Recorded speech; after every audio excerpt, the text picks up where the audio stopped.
Bir tuğandarım, siz için ар дайым жанын бере турган достор бар. Канын бере турган достор бар. Сиз менен бар жокко сен алдында болсоң болду, сен менен чогуу бар жокко барамын деген достор бар да. Албетте достор менен кызыктуу, жашоо кызыктуу. Эгерде адамдын бул жашоодо чыныгы дартын айта турган бир чыныгы досу болбосо, жашоосу өтө оор болот. Бирок достордо гана адитет болгон, себеби сыр айткан учуруңда тандап туруп бирөөлөргө айтпасаң, ал жакын досуңду да жакын досу болушу мүмкүн да. Ошондуктан абайлап сүйлөгөн дейт. Эки дос медреседе 20 жыл окуйт экен. Эки дос 20 жыл окуйт экен. Бүгүн медреселер 10 жыл, 15 жыл аркандай аркыл 3 жыл. Бирок көбү медресеге 1 жылда чыдабашы мүмкүн. Себеби ал жерде тартип бар, талим бар, ал ойлогон телефон, телевизор деген нерселери жок. Ошондуктан өтө оор ал жерде окуш, бирок рахат өтө жыргалчылыгы башкача ал жерде. Медреседе 20 жыл окуган эки дос медресени аяктагандан кийин экөө айры жерге жетти эми булар. Досум, сен эмне кыласың? Кандай пландарың бар?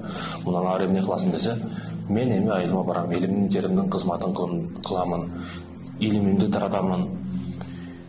Колумдан келишинче элге кызмат кыламын, үй бүлө курамын, бала чакалуу боламын. Экинчи досу, мен эми болду, дүйнөгө азырылбайм, шайтанга азырылыш жок, мен кеттим тоого, тарки дүйнө кыламын, ошол жакта жашайм, ошол жакта ибадат кылып, ошол жакта өмүрүмдү өткөзөм деп, экөө эки айры доско айры жолго түшүп, экөө кетти.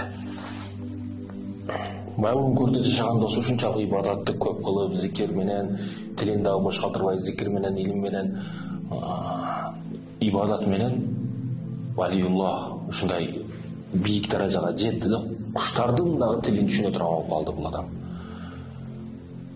Күндөрдөн бир күн эки кош чымчык сүйлөшүп жатканын угуп калат. Бул имандуу имамдын 20 жыл медреседе чогулган досу каза болду, көз жумду деп, эки куштун сүйлөшүп жаткан үнүн угат.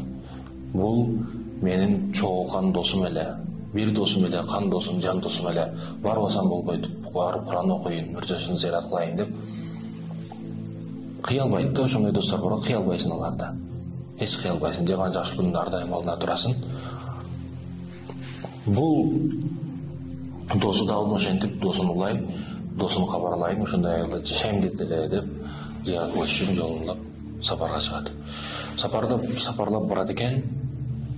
Эми айылга жакын жерге жеткенде, баланчы досумдун, баланчы адамды тааныйсыздарбы?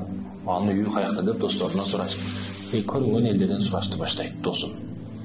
Ошондо элдер ушул сиз кирген айыл, ушул бакчалар, сиз көрүп турган жолдор ал салган. Бул дарактарды ал тиккен. Бул агып жаткан сууларды бул алып келген, ушул киши алып келген. Сиз ошол досуңуздун территориясындасыз, ошол досуңуздун чөйрөсүндөсүз. Досуңуздун үйү бул жакта деп көрсөтүп коюшат. Бул жолду улап барат экен, бактардын үстүндө сайраган куштар, бул куштардын тилин түшүнүп калган да бул.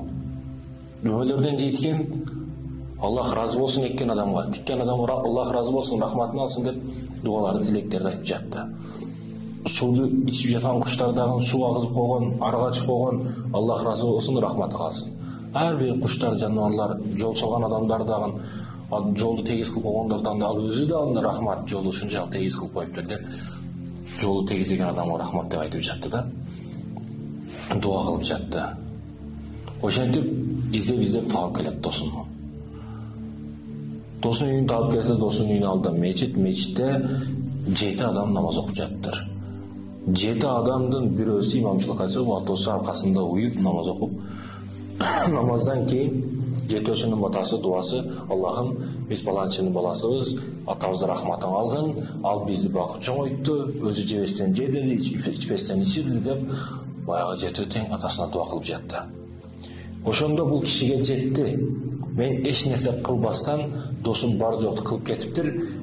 Мен баары артта калыпмын деп түшүнөт досу. Себеби эмне үчүн? Себеби мен эртең өлсөм, ошол күнү унутуламын, ал досум өлдү, бирок ал унутулбайт. Качан бул балдары, неберелер, чеберелер дуаны токтоткон учурда, өзү тигип койгон бактарактары, өздөрү жол төшөп, салып койгон асфальт жолдору, тегизеп койгон жолдору, агызып койгон суулары, качан ошолор жок болуп кетмейинче, бунун дуасы, тилектери, мунун сооптору ал досума жетип бара берет, демек ал досум тирүүдөй. Ал эми мен эмне кылдым? Эмне кылдым? Бирөөлөр нерсе кылыш үчүн мен эмне кылдым? Албетте, бирөөгө пайдаң жок болсо, деги эле бул жашоодо бирөөгө пайдаң жок болсо, сен пайдасызсың, демек сен кереги жок адамсың. Кереги жоксуңбу? Демек эч кимге пайдаң жок, сен кереги жок адамсың. Керексиз болуп калуудан Кудай өзү сактасын. Кудай Таала өзү сактасын. Айтайын деген максат өнөр үйрөнүшүбүз керек, кесип үйрөнүшүбүз керек. Шавкат Мирзиёев президент айтат го, негизгиси диплом эмес, өнөр үйрөнгүлө дейт. Өнөр үйрөнгүлө дейт. Өнөр. Чындыгында урматтуу мусулман биртоган, өнөрүң болсо, мына көчөдө калбайсың да. Жөнөкөй бир тигишпи, өтүкчүлүкпү, электрикпи, же телефонуңду ойбу, айтор, өнөрдү билгениң, жигитке жетимиш өнөр аз дегени бул жетимиш бул эсептелүү. Азыр өнөрдүн түрлөрү өтө көп, 700дөн ашык. Ошондой өнөрлөрдү үйрөнгөн артык.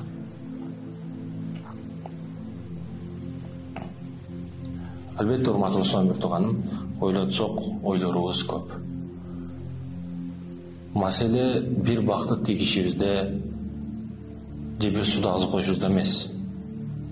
Ошол ишти кандай ниетте кылып жатканыбызда. Албетте биз үй бүлө багабыз, семья ата-энебизди ыраазы кылабыз, бирок булардын рахаты сизге рахат болуп келиши мүмкүн, бирок ошол иштерди бардыгын Аллахтын ыраазычылыгы үчүн деп туруп, ниет коюп туруп кылсаңыз, мунун рахаты өзгөчө болот, бул эч табылыс болот. Ошондуктан аракет кылайлы, ар бир ишибизди ниеттоңдоп, акыретте өлгөнүбүздөн кийин дагы өзүбүзгө инвестиция киритишке. Мисалы, бүгүн биз уктап жаткан учурда бизге шотубузга акча түшүп турат.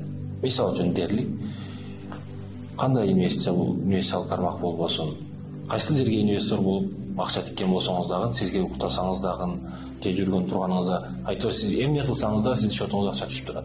Ошол сыяктуу дагы сиз өлгөнүңүздөн кийин сизге бир жерден сооп келип туруш керек да, сөздөр да.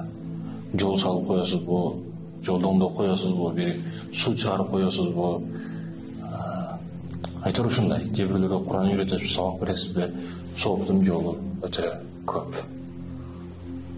Өзүбүзгө, акыретибизге инвестиция киргизели.